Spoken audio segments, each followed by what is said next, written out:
Hola? Sí.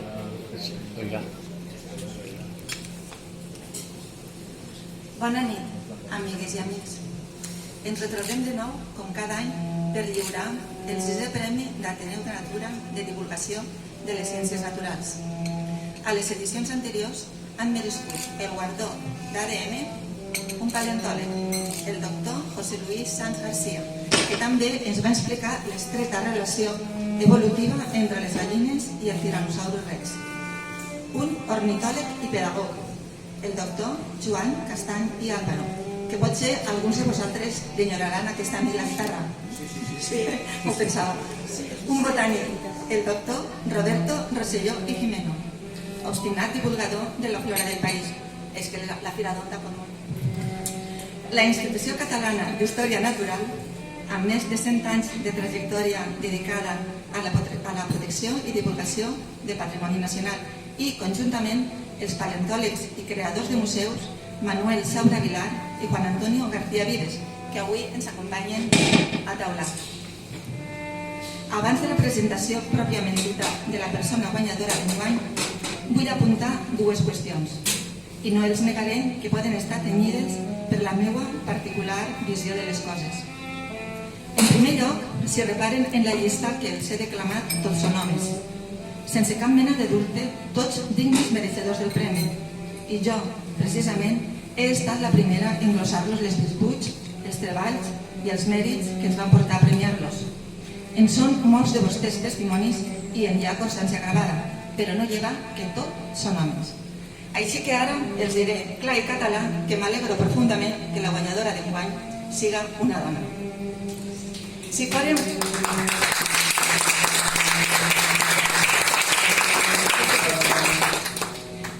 una societat que ha assolit la igualtat de gènere, que no ho som, em podria retraure algú que al remat és una persona que no cal distingir. Però no vivim una societat que ha assolit la igualtat de sexe. I encara diré més, ni tot està assolit, ni tot allò que ens hem avançat les dones ho podem donar per guanyar per sempre.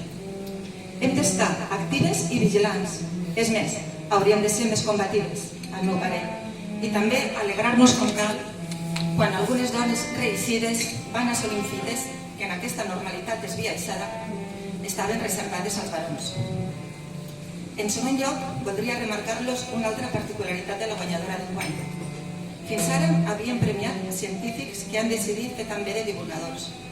Enguany, a l'inrevés. Volem honorar una divulgadora, periodista, que s'ha acostat al coneixement científic per fer-lo arribar al públic general. Potser el resultat és semblant, però el camí que han transitat a la meva manera de veure ha estat en sentit contrari. La nostra guardonada, avesada als mecanismes de la comunicació, s'ha acostat, de segones per dir-ho així, al món de la ciència per entendre profundament i rigorosa les causes que han portat la nostra espècie a provocar al planeta uns canvis que afecten profundament als ecosistemes, a la biodiversitat i al mateix clima. I després, fer entenedor a la població que rep els discursos dels mitjans de comunicació generalistes, premsa, ràdio, televisió i xarxes. La guanyadora del 6è Premi d'Ateneu de Natura de Divulgació de les Ciències Naturals és Maria Josep Ricó i Garcés.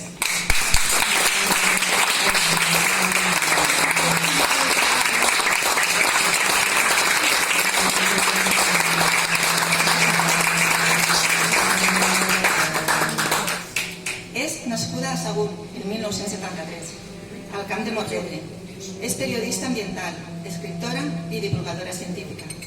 Llicenciada en Ciències de la Informació, doctora en Comunicació per la Universitat de València. La doctora Maria Josep Ricó i Garcés actualment compagina el treball com periodista científica al Servei de Comunicació i Publicacions de la Universitat Jaume I amb la docència universitària. És professora del Departament de Ciències de la Comunicació de la UIC i professora coordinadora de l'àrea de periodisme ambiental del Màster de Comunicació Científica, Sanitària i Ambiental de la Universitat Pompeu Fabra de Barcelona. Apuntades aquestes pinzellades biogràfiques, voldria passar a enumerar alguns dels mèrits que a ulls de la Junta de Govern d'ADN l'han fet mereixedora del Premi de Divulgació de les Ciències Naturals. La periodista María Josep Picó i Garcés va ser redactora especialista en medi ambient al Levante, el Mercantil Valenciano, columnista 20 anys de la secció El Tiempo de Levante, que no sé jo si aquesta primer treball amb el temps no la va acabar conduint cap a les qüestions del clima i en va ser l'espurna que la va girar cap al coneixement i difusió dels problemes mediambientals. Col·labora i ha col·laborat a diversos mitjans, entre altres El Temps, la revista Mètode de la Universitat de València, la revista Saó i el diari La Veu. Dins la ràdio ha dirigit i presentat el programa A Punt Ràdio, Vides de Ciència, i ha participat en el programa Al Ras, on va tindre una secció de natura. En televisió ha treballat al programa Planta Baixa de TV3. En els nous mitjans de comunicació va conduir el blog Ecosistemes a Levante durant anys i n'és una activa tuitera en temes ambientals. Vull fer especial menció al fet que va ser directora de la revista NAT, de divulgació de natura, de l'editorial Sapiens Publicacions de Barcelona. La revista NAT ha estat, sens dubte, el projecte editorial més important a Can Nostra, de divulgació de la natura pel rigor científic, la qualitat dels treballs publicats i l'acurada edició. Que fora escollida la premiada per dirigir-la ja ens dona la justa mesura de les seues altes qualitats. L'escriptora María Josep Picó i Garcés ha escrit diverses obres, quasi totes relacionades amb les ciències naturals i les qüestions ecològiques que l'impacte dels humans estem produint al planeta, afectant de forma greu els ecosistemes, reduint dràsticament la biodiversitat, provocant-li la sisena gran extinció i alternant de forma significativa el clima de la Terra.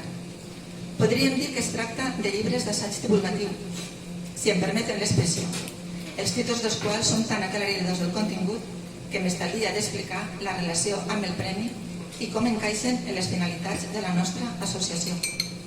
El canvi climàtic a casa nostra, 2007. El planeta i tu. Idees pràctiques per a cuidar del medi ambient, 2008. Aquestes dues obres publicades per l'editorial de la Ribera, Promera. Inventat en català, edició 62, 2008. Les veus del CAT, Generalitat de Catalunya, 2009. Ha coordinat l'obra col·lectiva Veus per l'Horta, Universitat de València, 2014.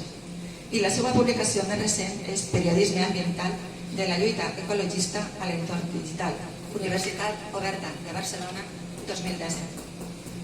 L'activa conferenciant María Josep Picó i Garcés ha sembrat paraules a tot el llarg del nostre territori i més enllà. Et relaciono els títols d'un petit recull que n'he triat, perquè se'n facin una idea dels seus interessos i preocupacions, on sempre n'és molt present la difusió a la societat de la ciència i els problemes mediambientals. La biodiversitat a la literatura y al cinema infantil. Cómo hacer llegar la ciencia al público. L'opinió pública davant la contaminació. Pautes per a comunicar la ciència als mitjans de comunicació. Mundo global, biodiversidad y medios de comunicación. El cambio climático en la sociedad del espectáculo. Els reptes del nou moviment ambientalista. La ciencia y su difusión en los medios. El cambio climático, implicaciones socioambientales y un llarg etcétera.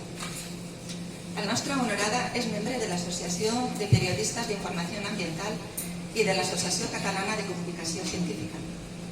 Aquesta vegada s'ha de dir que no hem estat els primers en adonar-nos dels mereixements de la divulgadora María Josep Picó i Garcés. El Premi d'ADN no ha estat el primer i de ben segur no serà l'últim. Ha rebut la manita cesària del grup d'estudis del Camp de Morvedre l'any 2003, que ja té mèrit de ser profeta a la seva pròpia terra. Ha estat Premi Nacional de Periodisme Ambiental 2005, atorgat pel Ministeri de Medi Ambient.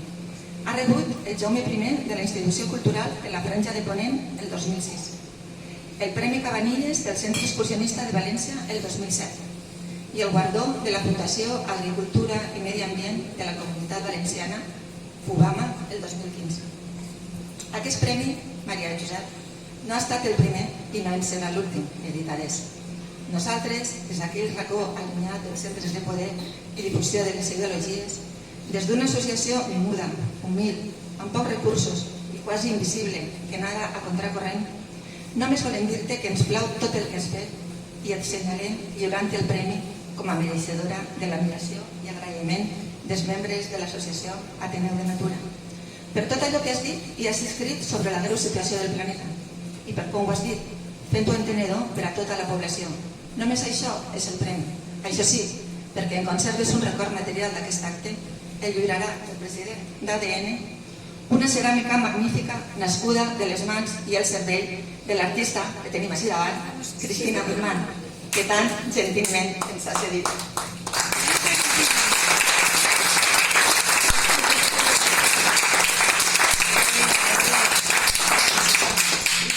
Gràcies pel teu treball i enhorabona pel premi. I rep el nostre desig que els vents et siguin propicis en totes les travessies que encetes.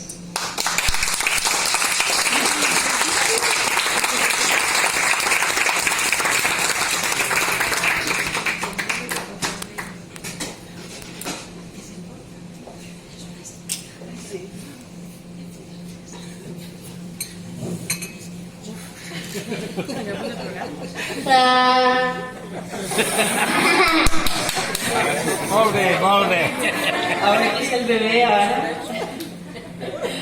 He de parlar jo, ara? Sí. No me lleven el premi si no faig el discurs.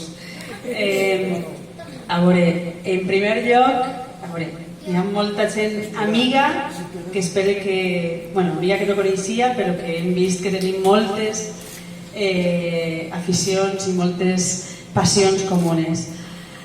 En primer lloc he d'agrair el discurs perquè jo estic molt emotiva i me poso a plorar en seguida i he d'agrair doncs aquesta estima per redactar el discurs perquè crec que n'hi ha molta passió i com a dones jo crec que sí, que jo llegia els premiats.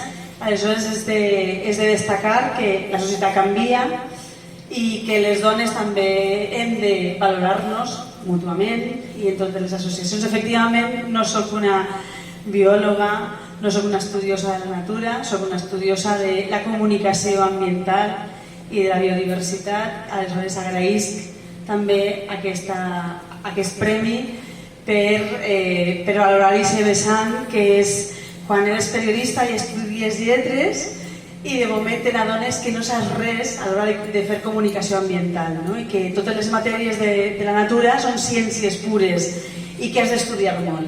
Aleshores jo des de la redacció de Levante vaig obsessionar-me en estudiar i en estudiar i en estudiar i encara estic estudiant sempre perquè considero que és la manera de poder comunicar i traslladar aquesta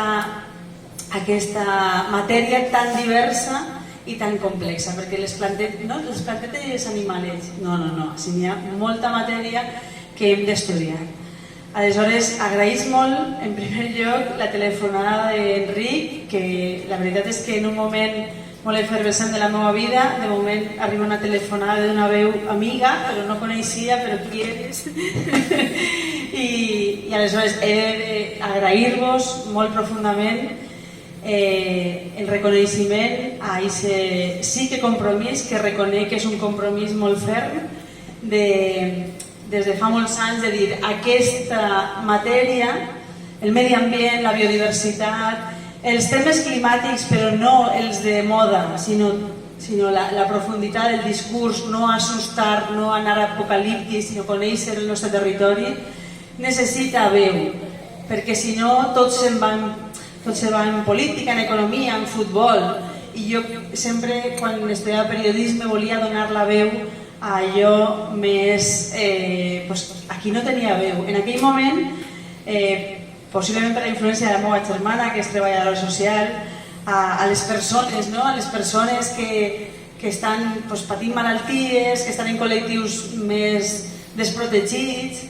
però a mi em va despertar molt la natura, des del camp de Morvedre, des de Sagunt, la defensa de la marxa dels moros, la defensa de la Calderona, de tantíssimes agressions en un món capitalista on tots veiem que el progrés sembla que ve de la mà de les grans empreses i que no podem fer res.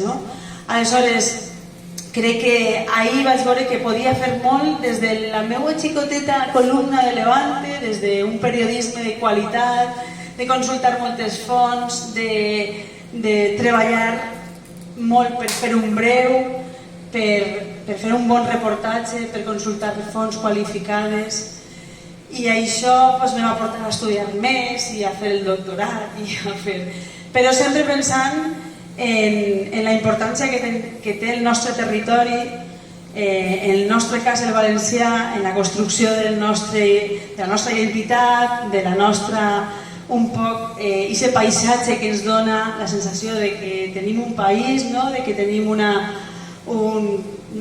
territori que és nostre i que hem de cuidar, i que només cuidant-lo a xicoteta escala fem possible la cura a gran escala del planeta. Parlem de l'emergència climàtica i parlem de que els pols s'estan fonent, però el més important és que hem de tindre un entorn saludable, que hem d'estimar les nostres plantes, els nostres animals, les nostres, jo dic carxates, que són les pedres de pedra seca perquè és un localisme de Sagunt, les carxates, i aquest paisatge que d'alguna manera ens fa sentir-nos orgullosos del nostre territori. La muralla del castell de Sagunt és la que m'identifica.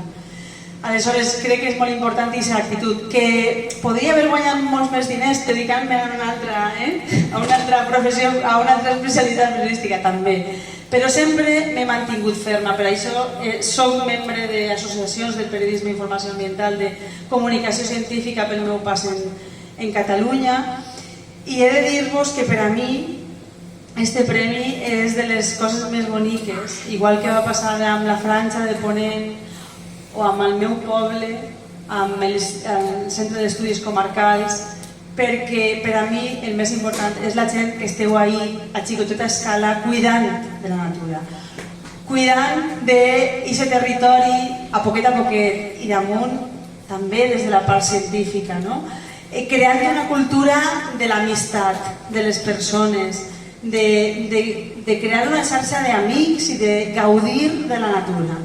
Això jo crec que aquests premis són els més bonics que se poden donar a les persones que passen tantes hores davant d'un ordinador buscant fonts i verificant informacions, perquè dona sentit a que n'hi ha algú més enllà de l'ordinador. Les xarxes socials per a mi han sigut una altra plataforma i sempre he intentat mantenir aquest perfil ambiental amb compromís. Moltes vegades dius: és que sí, he de tuitejar això perquè això importa, perquè això hem de fer-ho.